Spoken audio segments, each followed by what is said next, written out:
ఎందుకో తెలీదు. ఈరోజు అస్సలు నిద్రే పట్టలేదు. 3:30కి పడుకున్నా. ఇంక 4కి మళ్ళీ అలారం మోగింది.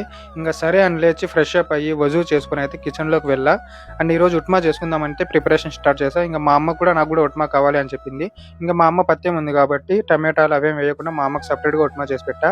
అండ్ నా కోసం కోడిగుడ్లు ఉడకబెట్టుకొని అవి కూడా ఒలిచి పెట్టేసి పక్కన తహజుద్ నమాజ్ అయితే చదువుకున్నాను. తహజుద్ నమాజ్ చదువుకున్న తర్వాత ఫైనల్‌గా ఇది మన ఈరోజు సెహరీ ఐటెమ్స్. అండ్ సెహరీ అయితే కంప్లీట్ చేసుకున్నా. రాత్రి నిద్ర లేకపోవడం వల్ల మసీద్‌కెళ్ళే ఓపిక లేదు ఫజర్ నమాజ్ కోసం. అందుకని ఇంట్లోనే చదువుకొని పడుకునేసా అన్నమాట. ఇంగ మార్నింగ్ 12కి లేచి మా అమ్మకి ఈరోజు నాటుకోడి మాంసం తినిపించాలి. అందుకోసం పీలేరుకెళ్ళి నాటుకోడి మాంసం తెచ్చి మా అమ్మ కోసం అయితే కోడి మాంసం కూర వండి అయితే పెట్టాను. అండ్ తర్వాత అయితే పపాయ కూడా తినొచ్చు మా అమ్మ. ఇదొక్కటే తినాలి ఈ పథ్యంలో. అందుకని మా అమ్మ కోసం అయితే పపాయ కూడా రెడీ చేసి పెట్టాను.